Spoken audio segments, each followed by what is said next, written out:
नमस्कार, आप देख रहे हैं न्यूज जब बोलेगा हिंदुस्तान और मैं हूं आपके साथ ज्योति कनौजिया। आइए रुक करते हैं खबर की ओर। रघुनाथपुर में हो रही पंचकुंडी गायत्री महायज्ञ, श्रद्धालुओं का उमड़ा जनसैलाब।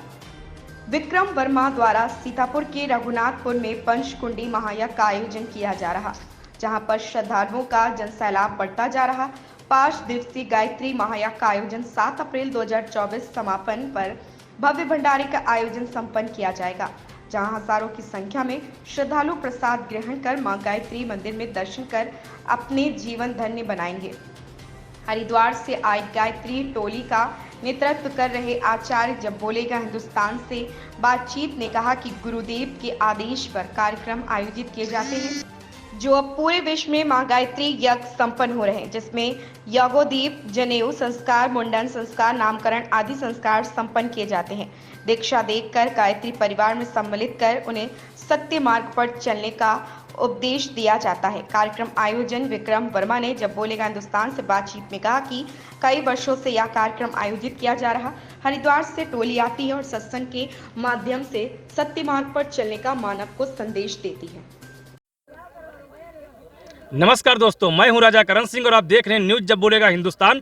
उत्तर प्रदेश के जनपद सीतापुर के विकासखंड बिसवा के ग्राम पंचायत आज लोग यहां पे मौजूद हैं, जो रघुनाथपुर कहा जाता है। यहां पर एक यज्ञ का आयोजन किया जा रहा है। कहा जाता है कि एक यज्ञ ऐसा होता है जहां से देवता भी देखकर उसे प्रसन्न होते हैं। तो जो हरिद्वार से आई हुई टोली आई हुई गायत्री परिवार से हमारे बीच में मृगेंद्र आचार्य जी हैं, उनसे पूछते हैं कि इस कार्य को करने से हम लोगों का क्या क्या फायदा होता है और कैसे इसको किया जा सकता है। आदरणीय चैनल में बहुत स्वागत आपका है कि जैसे कि यहाँ पर गायत्री परिवार का कार्यक्रम हो रहा है, इसको करने से हम लोगों को क्या लाभ मिलता है और क्या इसको कैसे करने की विधि है। परम पूज्य गुरुदेव वेदमूर्त तपोनिष्ठ पंडित श्री राम शर्माचार्य जी महाराज शांति कुंज हरिद्वार से अखिल विश्व गायत्री परिवार की सारी गतिविधियों का निर्धारण होता है।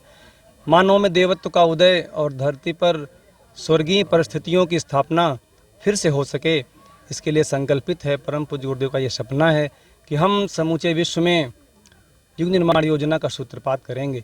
ऐसा उनका संकल्प है और उसी संकल्प को उन्हीं के पदचिन्हों पर चलने हेतु संकल्पित हम सभी भाई सतत क्षेत्रों में परम पूज्य गुरुदेव के कार्यक्रम को सप्त आंदोलनों के माध्यम से समाज को दिशा देने के लिए सतत गतिविधियों को चलाते रहते हैं, जिसमें बाल निर्माण, बाल संस्कार शाला, नारी जागरण, वृक्षारोपण, साधना, इस तरह से सप्त आंदोलनों की जो सप्त क्रांतियां हैं उसमें सतत कार्य करते रहते हैं सभी क्षेत्रवासी भाई बहन जो संकल्पित हैं परम पूज्य गुरुदेव के सपनों को साकार करने के लिए।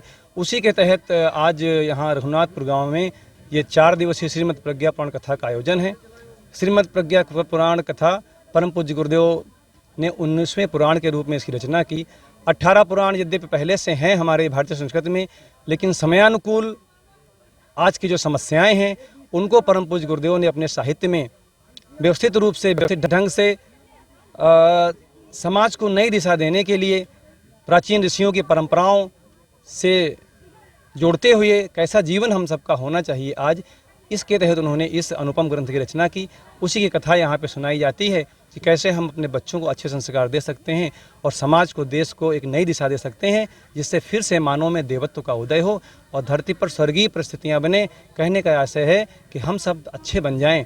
जैसा कि हम बचपन में स्कूल में जाते हैं, वहाँ प्रार्थना सिखाई जाती है, वाशक्ति हमें तो दया निधे कर्तव्य मार्ग पर डट जाएँ। तो परम पूज्य गुरुदेव कर्तव्य के मार्ग पर चलने की शिक्षा, उसकी रणनीति करना सिखाते हैं कि कैसे हम समाज को दिशा दे सकते हैं, अपने आत्मनिर्माण, परिवार निर्माण और समाज निर्माण कर सकते हैं। पूरे समाज के निर्माण करने का संकल्प परम पूज्य गुरुदेव का है। उसी में उनके सारे शिष्य प्राणपण से लगे हुए हैं। इसी के तहत ये कार्यक्रम 4 दिवसीय श्रीमद् प्रज्ञा पुराण कथा का आयोजन इस ग्राम में हो रहा है। आदरणीय, जो ये यज्ञ कुंडियां हैं, कितनी कुंडियों से यहाँ यज्ञ हो रहा है? पंचकुंडी गायत्री महायज्ञ है। 5 कुंडों से प्रातः यहाँ सुबह 7 बजे यज्ञ की व्यवस्था होती है। ग्रामीण क्षेत्र की महिलाएं, पुरुष, भाई बहन, बच्चे सभी आते हैं और अंतिम दिन रविवार को यहाँ पे बहुत बड़ा संस्कार महोत्सव भी संपन्न होगा, जिसमें पुंसवन संस्कार, जो गर्भ में बच्चे हैं उनको दिशा कैसे मिले। कहते हैं हमारे यहाँ गर्भ से ही बच्चों के अंदर संस्कार डाले जाते हैं। वीर अभिमन्यु उदाहरण है हमारे यहाँ कि 6 द्वार तोड़ने की शिक्षा उन्होंने गर्भ में ही ले ली थी। इसलिए गर्भ जो है वो उस समय अगर उसको शिक्षा दीक्षा दी जाती है तो आने वाली संतान हमारे देश को, राष्ट्र को दिशा देने वाली होती है। देश के कर्णधार हैं हमारे बच्चे, तो बच्चों के जीवन में अच्छी शिक्षा जाए, अच्छे नीतियाँ जाएँ, उनका जीवन अच्छा बने, इसके लिए पुंसवन संस्कार, बच्चों का नामकरण, विद्यारंभ, मुंडन इत्यादि विभिन्न संस्कार यहाँ पे कराए जाते हैं। दीक्षा, यज्ञोपवीत सब तरह के संस्कार यहाँ पे संपन्न कराए जाएंगे अंतिम दिन। आचार्य जी, जिसे हम लोग कुंडी में यज्ञ करते हैं, उसमें आहुति देते हैं, तो इसकी आहुति करने का हमें फल क्या प्राप्त होता है? आहुति करने, यज्ञ हमें सिखाता है परमार्थ। यज्ञ का मतलब होता है देना। यज्ञ का 3 कार्य होते हैं, देव पूजन, संगतिकरण और दान। इसे मिलकर बनता है यज्ञ। हम देव पूजन तो करते हैं, देवताओं को बुलाते हैं, संगतिकरण करते हैं, हम लोग साथ में बैठते हैं, सामूहिकता में रहना, संगठन संघे शक्ति कलयुगे कहा गया है, संगठन में शक्ति है, इसीलिए हम यज्ञ सामूहिकता के साथ में करते हैं, तो देवी अनुग्रह मिलता है, देव शक्तियों का अनुग्रह हम बरसता है। और यज्ञ हमें सिखाता है कि जो हमें भगवान ने, ईश्वर ने दिया है, यज्ञ जैसे अपने पास कुछ रखता नहीं, जैसे हम आहुतियाँ डालते हैं वो पूरे वातावरण में बिखेर देता है, समाज को दे देता है। हम अपने पास कुछ ना रखें, समाज के कार्यों में अपने जीवन को लगाएं, तो ये जीवन हमारा यज्ञ में बन सकता है। इसलिए हम यज्ञ को करते हैं, दूसरों को दिशा देते हैं, यही यज्ञ का तात्पर्य है। इसीलिए हमारे चैनल के माध्यम से गायत्री परिवार की तरफ से ये जो आवाम है, यहाँ पे जो श्रद्धालु हैं, इनको क्या संदेश देना चाहेंगे आप? परम पूज्य गुरुदेव का एक ही संदेश है कि हम अपने व्यक्तित्व का निर्माण करें, अपने को सुधारें, जो कुरीतियाँ हैं।